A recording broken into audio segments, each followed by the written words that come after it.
Hello, welcome you all on my YouTube channel. आज हम लोग रो इकोलॉन फॉर्म के बारे में समझेंगे। मैं कोशिश करूंगा जो हमारा लैंग्वेज हिंदी और इंग्लिश मिक्स हो। आज के चैप्टर में रो इकोलॉन फॉर्म के बारे में हम लोग जानेंगे और ये सारे मटेरियल आप देख सकते हैं मेरे ब्लॉग पे। लिंक नीचे दिया गया है और कमेंट सेक्शन में भी लिंक आपको मिल जाएगा। वहाँ जाके आप फॉलो कर सकते हैं और बहुत सारे एग्जांपल्स आपको वहाँ मिलेंगे। हो सकता है जो यहाँ पे डिस्कस ना हो वहाँ पे भी लेटर ऑन अपडेट हो जाएगा। So stay tune with me on my YouTube channel and on my blog. चलिए देखते हैं रो इकोलॉन फॉर्म। ये मैट्रिक्स का एक स्पेशल केस है। अभी तक आपने जो टाइप ऑफ मैट्रिक्स पढ़े होंगे मेरे पुराने वीडियोस में आप जाके देख सकते हैं। उसमें एक स्पेशल केस है जब हम मैट्रिक्स ट्रांसफॉर्म करते हैं बाय रो ऑपरेशन। तो कुछ स्ट्रक्चर्स हमें मैट्रिक्स के मिलते हैं, उनमें से एक है रो इकोलॉन फॉर्म। मैं बता दूं इसका बहुत ही ज़्यादा यूज होने वाला है आने वाले चैप्टर्स में जब हम सिस्टम ऑफ अलजेब्रिक इक्वेशन को सॉल्व करेंगे।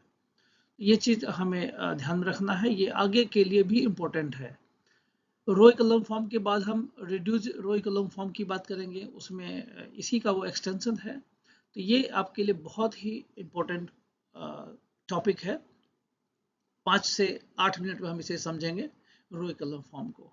तो पहले चलते हैं रो इकोलॉन फॉर्म होता क्या है।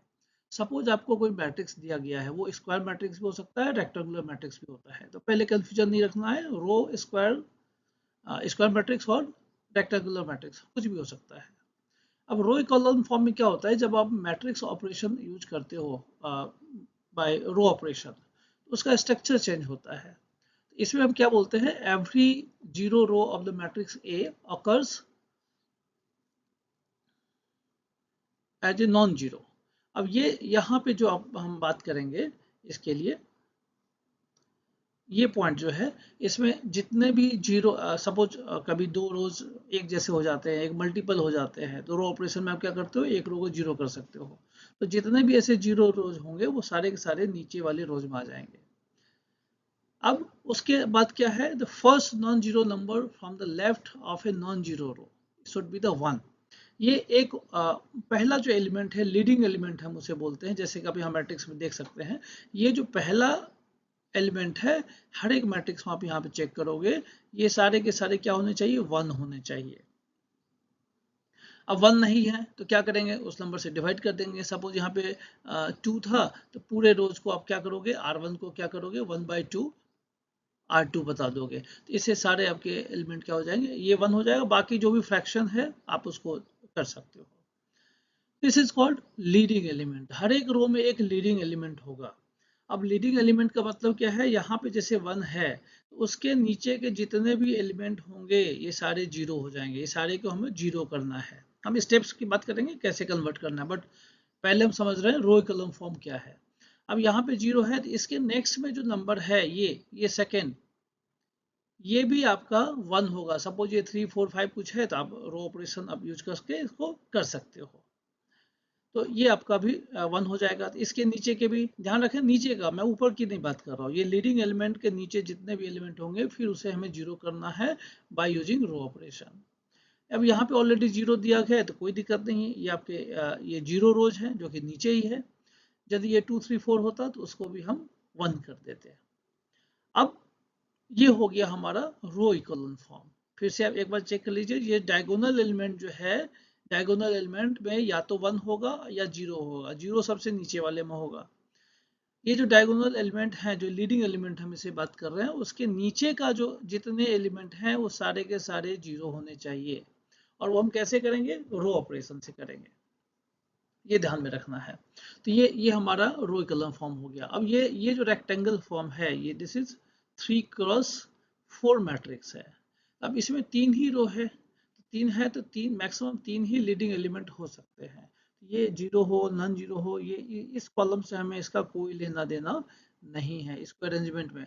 हाँ, कभी ऐसा हो सकता है ये 1 जो है ये भी जीरो हो जाए और यहाँ पे 1 आ जाए, ऐसा पॉसिबल है, ऐसा हो सकता है, उसमें कोई दिक्कत नहीं है। लेकिन जब हम बात करेंगे ये 1 first leading element first row में होगा, सेकंड लीडिंग एलिमेंट सेकंड में होगा, third leading element third row में ही आएगा, और उसके नीचे जितना भी रो हो सकता है वो 0 0 0 हो जाएंगे।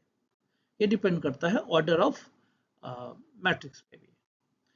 अब चलिए, अब हम वेरी क्विक देख लेते हैं जो हमने बात की रो कॉलम फॉर्म में क्या हमें करना है, उसी के स्टेप्स की बात करेंगे। तो कैसे हम स्टेप्स की बात करते हैं? फर्स्ट स्टेप 1 है, जो हमारा फर्स्ट एलिमेंट है उसे हम यूनिटी 1 बनाएंगे। तो 1 बनाने के लिए मैंने आपको बोला था यहाँ पे 1 की जगह पर मान लीजिए कोई भी दूसरा है तो उससे ही उस रो को डिवाइड कर देंगे तो ये 1 हो जाएगा। और स्टेप 2 की हम बात करते हैं। स्टेप 2 में क्या है? Make all the element in first column below A11 is 0। So first element के नीचे के जितने एलिमेंट है इसे हमें रो ऑपरेशन से 0 बनाना है। ये हमने 0 बना दिया। अब रो ऑपरेशन आपको यहाँ समझना है, यहाँ 6 है तो इसको आप क्या करोगे, R3 जो आपको चेंज होगा वो R3 माइनस 6 R1, इससे इजीली चेंज हो सकता है, बट मैंने इसे अभी रैंडम रखा है, इसे हमने क्वेश्चन के अकॉर्डिंग नहीं दिया है, सिर्फ स्टेप समझाने के लिए, क्वेश्चन हम अलग से समझेंगे। तो यहाँ पे आपने इसको भी 0 कर दिया, ये भी 0 है, वैसे अब ऑपरेशन यूज करो तो भी रिजल्ट यही आने वाला है। अब स्टेप 3, जो दूसरा लीडिंग एलिमेंट हमें बनाना है वो जो या तो A22 होगा या A23 होगा, A21 नहीं होगा, A21 आपका यहाँ पे 0 हो चुका है, या तो ये होगा या तो ये एलिमेंट बनेगा। तो अब यहाँ पे A22 जो है ये 2 है, that is the your leading element. अब इसे आप यूनिटी बना सकते हो, क्या करेंगे, R2 को 2 से डिवाइड कर देंगे, R2 को आपने क्या किया, 1/2 R2 कर दिया, तो यहाँ पे 1 हो गया, ये आपका 3/2 आ जाएगा, ये जो है आपका 3/2 हो जाएगा, तो इसमें कोई दिक्कत वाली बात नहीं है। और यहाँ पे ये सपोज इसके थ्रू में जाएंगे तो ये 5 ही आपका रहने वाला है। अब 1 के नीचे 0, तो 1 के नीचे 0 ऑलरेडी है, कोई दिक्कत नहीं है। अब ये 0 हो गए। अब उसी के साथ साथ हमने यहाँ पे चेक किया, ये 5 यदि मैं इसे मानता हूँ तो 5 की जगह पे ये आपका क्या हो जाएगा, 1 आ जाएगा, करेक्ट। 5 की जगह कैसे आपने इसको कर दिया, I3 R3 को 1/5 R3, ये एग्जांपल हमने रखा था यदि 0 सारे हो जाते हैं तो ऐसे हो सकते हैं, यदि ये दो रोज एक दूसरे के मल्टीपल हो तो वो 0 हो जाएगा। तो ये केसेस आपने देखे, ऐसे करके हमने इसको रो कॉलम फॉर्म में बनाया है। Follow the same procedure for the next row, यदि ये ऑर्डर बड़ा है तो second row, third row, fourth row, ऐसे करके आप आगे बढ़ते चले जाओगे। होप सो ये क्लियर है कैसे हम रो कॉलम फॉर्म में मैट्रिक्स को चेंज करते हैं। अब हम एक एग्जांपल पहले देखेंगे, find the row column form of the matrix. Suppose ये है, ये हमें कोई मैट्रिक्स दिया गया है, इसे हमें रो कॉलम फॉर्म में कन्वर्ट करना है। अब इसे प्रॉपर एग्जांपल की तरह से समझते हैं। जो मैट्रिक्स हमें दिया गया that is your answer. First step जो आप लिखेंगे, जो मैट्रिक्स क्या दिया गया, एग्जामिनेशन में भी यही लिखना है। अब इसमें हम यहाँ पे चेक करते हैं, जो पहला एलिमेंट तो 0 है, 0 है, तो इसके लिए हम क्या कर सकते हैं जी, ये R1 है आपका, रो 1 है, और R3 यहाँ पे आपका दिया गया है। यदि इसको मैं यहाँ लेके चला जाऊँ R3 को, और R1 को यहाँ लेके आ जाऊँ, तो इजी वे में ये आपका फर्स्ट एलिमेंट जो है 1 हो जाएगा। उसके लिए हमने सेम वही काम किया है, इंटरचेंज कर दिया है R1 और R3 को। ऐसा आप इंटरचेंज करेंगे तो ये फर्स्ट आपका, और ये 1 है तो, कुछ डिवाइड करने की जरूरत नहीं है यहाँ पे। दूसरे से करते तो फिर हमें डिवाइड करना पड़ जाता, तो रो ऑपरेशन में इंटरचेंज करना कोई दिक्कत नहीं है, कर सकते हैं। अब सेकेंड स्टेप, जैसा कि हमने डिस्कस किया था, जो all element of the this first column this should be the 0। इसके लिए बहुत अच्छा रो ऑपरेशन आप इसमें यूज कर सकते हो। R2 में क्या करोगे, यहाँ पे R2 माइनस 2R1 यदि आप करते हो तो ये एलिमेंट आपका 0 हो जाएगा। इसे आप क्या करोगे, R2 minus 2R1, so by making this you can make it 0। यहाँ पे इसको क्या कर सकते हो, R3 माइनस 3R1 लिख दो तो ये 0 हो जाएगा। तो ऐसे करने से ये सारे एलिमेंट आपके यहाँ पे 0 हो जाएंगे। देखिए हमने वही यूज किया है, R2 माइनस 2R1 किया, फिर are okay R4 sorry R4 यहाँ पे आएगा, ये फोर्थ रो है आपका, R4 माइनस 3R1, तो ये ऐसा करने से ये सारे एलिमेंट आपके 0 हो गए और रिस्पेक्टिव जो ऑपरेशन है हर एक रोज में आपको वैसे कन्वर्ट करना होगा। नेक्स्ट पार्ट हमारा है, अब ये -3 जो है इसे हमें 1 बनाना है। तो पहला काम तो हम कर सकते हैं, इसको माइनस से मल्टीप्लाई कर दें या फिर -3 से ही हम इसे डिवाइड कर दें। तो -1 से करेंगे तो ये 3 -6 -1 आ जाएगा और फिर उसको हम क्या करेंगे, इससे इंटरचेंज यहाँ पे कर दिया, तो 3 से डिवाइड कर दो या फिर इससे इंटरचेंज कर दो। तो इससे इंटरचेंज करने से क्या हो गया, -1 2 3 आ गया, -3 6 1 आपने इसको कर दिया है। इसमें कोई दिक्कत नहीं है। बाय इंटरचेंजिंग पहले किया, सेकंड में कर सकते हैं या फिर डिवाइड करके भी कर सकते हैं। अब हमने क्या किया, यहाँ पे इसे हमने पॉजिटिव ले लिया, 1 -2 -3, क्योंकि R2 को जो हमने -1 से मल्टीप्लाई कर दिया है। So this is your second leading element, this is your first leading element। अब इसके नीचे के जितने एलिमेंट है, ये -3 -7, इन सब को हमें 0 करना है। जीरो करने के लिए फिर से हम बेसिक रो ऑपरेशन यूज करेंगे। बेसिक रो ऑपरेशन में क्या आएगा, R3 जो है R3 + 3R2, ये R3 + 3R2 करने से ये एलिमेंट 0 हो सकता है। सेम वे R4 + 7R2 यदि हम करते हैं तो ये आपका 0 0 आ जाएगा। तो यहाँ पे देखिए ये आपको 0 0 मिल गया और जो करस्पॉन्डिंग है, ये सपोज 6 + 3R2, तो ये भी 0 हो गया।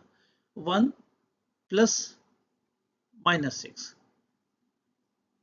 1 -3 × 3 9 -9, 1 -9, that is -8 that you got here। Same way यहाँ पे 7 है और आपने 7 से मल्टीप्लाई किया है, तो 7 2 × 14, 7 ये -7 आपका यहाँ पे 0 हो गया और -7 और ये -2 से आपने मल्टीप्लाई किया तो आपको यहाँ पे मिल गया +7। अब ये -26 आ गया। सेम वे आपने क्या किया, सबको ऐड कर दिया है, बट यहाँ पे मैंने माइनस करके रखा है। यहाँ पे +1 करते तो यहाँ पे माइनस साइन आ जाता और यदि इससे ऑपरेट करेंगे तो प्लस साइन कर रहे हैं।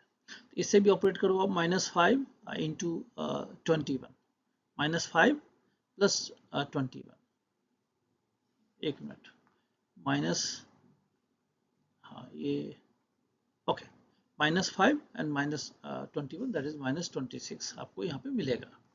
यहाँ पे 7 है और माइनस आपको 14, 7 - 14 -7, ये करेक्ट आपके वैल्यूज हैं, चेक करके भी देख सकते हैं। ओके, अब यहाँ पे हम क्या कर रहे हैं, फिर से ये देखिए, ये जो है ये 0 आ गया और ये -7 है, तो लीडिंग एलिमेंट यहाँ पे होना चाहिए थर्ड रो में। तो लीडिंग एलिमेंट यहाँ पे होने के लिए हम क्या करेंगे, इन दोनों को इंटरचेंज कर देंगे। इंटरचेंज करने से आपका क्या है, ये -7 यहाँ पे आ गया और 0 यहाँ पे आ गया और this is your fourth leading element. But इसे हमें क्या करना है, 1 1 के फॉर्म में चेंज करना है। पाइवोट भी हम इसे बोलते हैं, जो लीडिंग एलिमेंट 1 के फॉर्म में होगा। तो इसे आप क्या करोगे, इसके लिए इसे -7 से डिवाइड कर दीजिए, इसे -8 से, इसे 8 से डिवाइड कर दीजिए आफ्टर नेगेटिव साइन रिमूव करने के बाद। तो यहाँ पे हमने लिख दिया R3 = 1/7 R3 एंड इसको लिख दिया R4 1/8 R4। ऑपरेशन आपने इसको यूज किया है। इसको यूज करने से जो आपको फाइनल एलिमेंट मिलेंगे, ये आपको आ गया टोटल रो इक्वल फॉर्म में। तो this is your row equal form. अब आप इसको ध्यान से देखना, बहुत सारे एग्जांपल्स इस पे सॉल्व होंगे मेरे ब्लॉग पे और आपको मिल जाएंगे एग्जांपल्स। कुछ एग्जांपल्स यदि आप चाहते हैं तो मैं उसको भी ब्लॉग पे अपलोड कर सकता हूं, आप इसे कमेंट बॉक्स में लिख सकते हैं। तो thank you, I hope so row equal form step by step clear है। कुछ दिक्कत है तो आप ज़रूर हमसे पूछें, संवाद करें और कमेंट करके आप हमें कर सकते हैं। और कॉन्टैक्ट फॉर्म भी आप मेरे ब्लॉग को फिल कर सकते हैं, जिससे वो मुझे इन्फॉर्मेशन मिल जाएगा और मैं आपको स्टिपुलेटेड टाइम में आपको जवाब दे दूंगा। तो थैंक यू। नेक्स्ट जो हमारा वीडियो आने वाला है वो रिड्यूस रो इक्वल फॉर्म। तो इस वीडियो को पहले अच्छे से देखिए, अच्छे से समझिए, एक दो प्रॉब्लम सॉल्व करिए, फिर उसके बाद आप रिड्यूस रो इक्विलिब्रियम फॉर्म में समझ सकते हैं, क्योंकि इससे आगे का ही फॉर्म हमें देखना है। रो इक्विलिब्रियम फॉर्म तो चाहिए होगा, उसके बाद रिड्यूस रो की बात करेंगे। डेफिनेटली सब्सक्राइब करिए, शेयर करिए अपने फ्रेंड्स के साथ।